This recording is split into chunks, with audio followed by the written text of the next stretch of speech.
actual facts around Bitcoin, which is that Bitcoin adoption continues to grow, that institutional adoption continues to grow, that nation state adoption continues to grow, and let's accept the real fact that over the next decade, Bitcoin will become more and more essential as the future gets built on top of Bitcoin.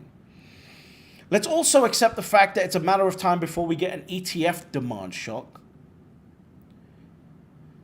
Let's accept their lies about how the system works. And let's accept the reality of what's going on with Bitcoin. Because in order for them to say that the entire world will collapse and Bitcoin can only go up if there's liquidity, this is what they say. Bitcoin will only go up if money is printed. Okay, let's take that as reality. We also have to acknowledge the demand side that's going on with Bitcoin and the fact that the demand side of Bitcoin continues to go up, right? ETF, nation state, institutional, corporations, retirement funds, etc., all coming to Bitcoin. You got Larry Fink on TV talking about Bitcoin. You think adoption is going to slow down? Let's assume that not $1 is printed. You think adoption is going to slow down? So now you have a $900 trillion melting ice cube of people like my parents who have put $330 trillion of that is in real estate, with people like my parents who have a bunch of their net worth, the majority of their net worth in this melting ice cube that they need to fix the problem of, and Larry Fink is on TV talking about how Bitcoin might be the solution for that. You think they're not going to take a little bit of money out of real estate and put it into Bitcoin? I don't care whether another dollar is printed or not. Let's assume that Bitcoin could very comfortably, out of this $900 trillion empire of shit money, can extract $1 trillion of value from the existing liquidity in the market over the next 10 years, 15 years. Well, based on the bearish 20-to-1 multiple or the Bank of America bull market multiple of 118-to-1, that could yield a Bitcoin market cap of $20 trillion to $118 trillion without a single dollar more being printed in dollars, without a single dollar more being printed, with every doom and gloom boomer's wet dream coming true on all of our faces. This means that you're looking at a Bitcoin price of $1 million to $5 million per coin, while no money gets printed and credit contracts. Because Bitcoin adoption is going up. Bitcoin usage is going up.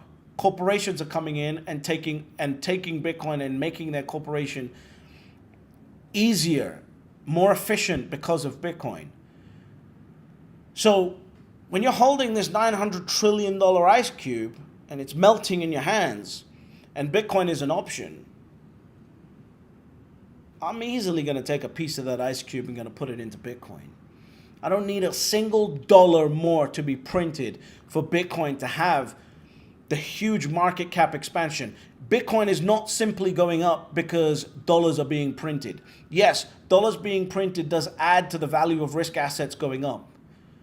But Bitcoin's got an adoption curve in addition to its response to the liquidity curve. So remember, when these doom and gloom boomers are talking about, oh, no more money's going to be printed. Oh, we're going to see a credit contraction. Oh, the recession is coming. Oh, all this other shit. They don't understand the game of what's going on here. Bitcoin is emerging as a tool for the system to use, and for normal people like you and I to use to protect the legacy that we want to protect. And if $0 are printed into the next 10 years, it's still valuable, and therefore the price will still go up because its supply cannot be messed with. A single dollar not being printed cannot affect the fact that Bitcoin supply goes down by half every 4 years. It cannot affect that the cat and the genie is out of the bag. Wake up. Stop listening to doom and gloom boomers and wake the fuck up, because this is one chance to acquire this asset. And it's not going to slow down because there's a credit contraction. right? Because with other assets, when there's a credit contraction, they start issuing permits to build property. They start issuing permits to mine gold. They start issuing things and directives to stimulate supply. You cannot do that with Bitcoin. Supply is going to contract no matter what happens to the credit markets.